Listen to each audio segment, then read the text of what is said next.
Hola amigo, seas bienvenido a tu canal, La Palabra. Hoy hablaremos de una literatura nacida tanto en ámbitos judíos como cristianos, pero que luego quedaron fuera de la lista de libros sagrados e inspirados de ambas religiones. Estos son los libros apócrifos, palabra que significa oculto o secreto. Ahora bien, ¿por qué son interesantes los libros apócrifos si al no ser verdadera escritura no son vinculantes para la fe? Pues porque proporcionan una gran riqueza como fuentes históricas alternativas para la investigación bíblica. Como la literatura apócrifa es tan amplia y variada, nosotros vamos a acercarnos brevemente a dos grupos de estos libros. Los apócrifos del Antiguo Testamento, especialmente los Apocalipsis, porque tuvieron un interés especial en círculos gnóstico-cristianos, y los apócrifos del Nuevo Testamento, que fueron útiles en la difusión del cristianismo primitivo y tuvieron alguna influencia en la teología de la Iglesia. Entre los Apocalipsis del Antiguo Testamento hay que citar los libros de Enoc, formados por visiones que recibirá este personaje conocido por el relato del Génesis y nombrado en otras 21 ocasiones en la Biblia, de las cuales 3 son en el Nuevo Testamento. Este libro debió haber gozado de gran estima en el cristianismo primitivo cuando el autor de la carta de Judas le cita textualmente el libro La Asunción de Moisés, que predice la historia del pueblo judío hasta el tiempo de los hijos de Herodes el Grande y la llegada del juicio universal y el reino de Dios. La iglesia primitiva conoce un escrito designado como Ascensión de Moisés y se cree que el fragmento que conservamos forma parte de este mismo libro.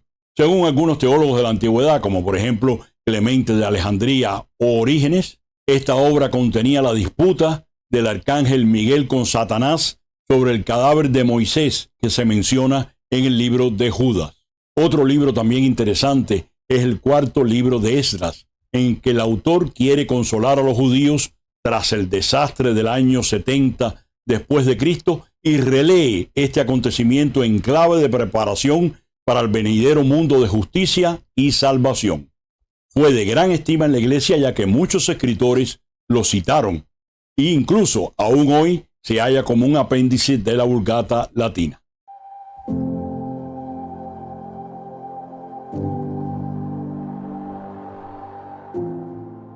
Cuando se estudian los apócrifos, comienza uno a hacerse una idea más clara del contexto histórico, político, literario y teológico en que nacen estos escritos y la influencia que más tarde tuvieron en el nacimiento del judaísmo rabínico, aparecido tras la destrucción del templo de Jerusalén.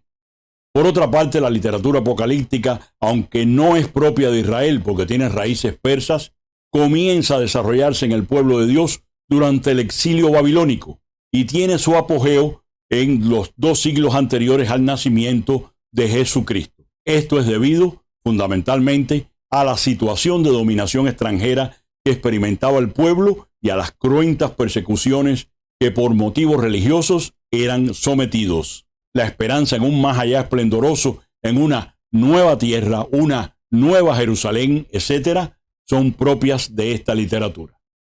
Por esta razón, muchas veces fuera de los libros canónicos, no encontramos otra fuente documental paralela para entender el desarrollo de alguna doctrina o práctica litúrgica en la fe del pueblo. Sin embargo, en ellos podemos cotejar la diversidad de posturas que sobre temas teológicos importantes existía entonces en algunas comunidades judías. Existe una edición impresa muy buena de los libros apócrifos del Antiguo Testamento, además de que muchos de estos libros se pueden encontrar gratuitamente en Internet. Aquí les dejo una lista de títulos que pueden buscar entre los más conocidos y estudiados.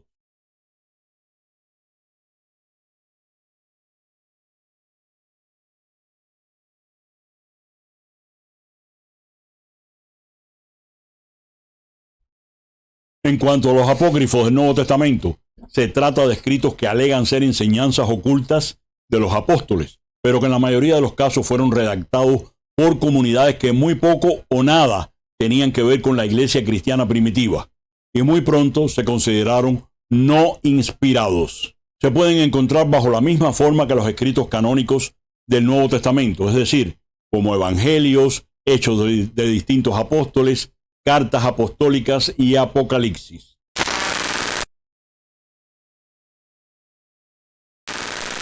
A pesar de que se conservan muchos de estos textos, compuestos entre el final del siglo II y el siglo IV después de Cristo, de otros apenas tenemos algunos fragmentos.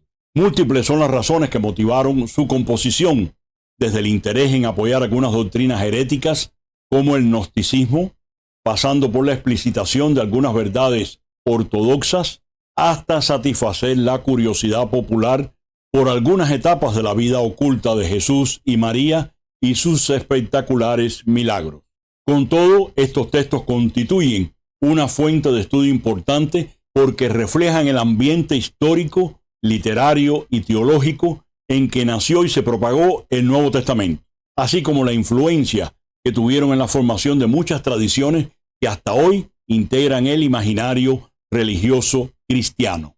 Hay un libro llamado El Apocalipsis de Pedro que cuenta cómo Cristo desde el Monte de los Olivos describe a sus discípulos cómo será su vuelta al final de los tiempos y las espantosas señales que procederán a la resurrección de los muertos y al juicio universal.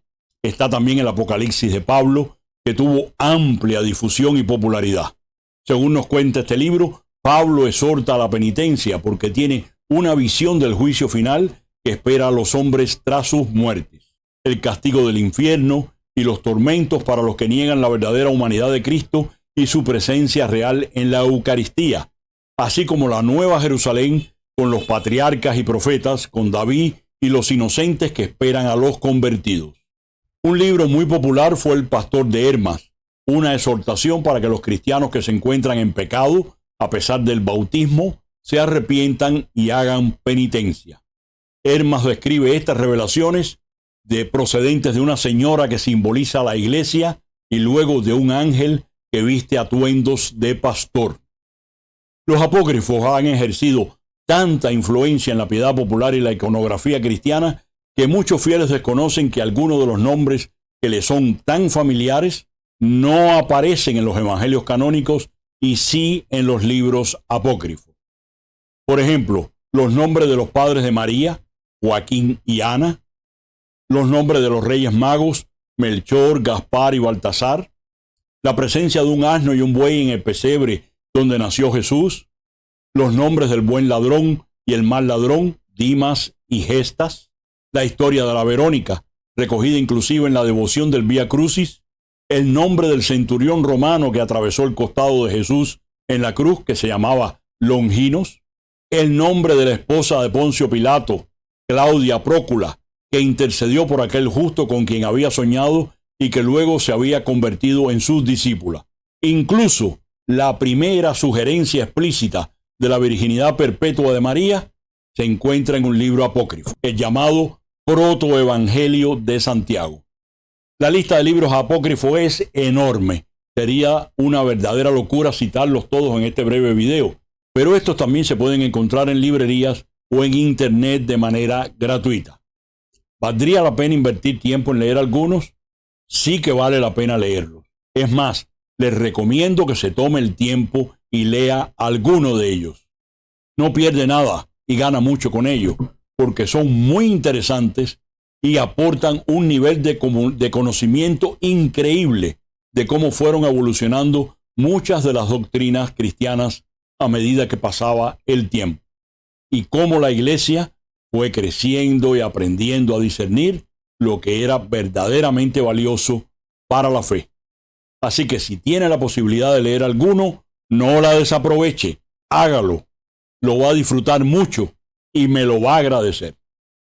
Si te gustó este video y deseas seguir viendo contenido similar, te animo a que te suscribas a tu canal y actives la campanita para que YouTube te avise de la próxima publicación. Y comparte con tus familiares y amigos. Me hace mucha ilusión estar cada semana contigo para hablar de la Biblia. Dios te bendiga y hasta la próxima.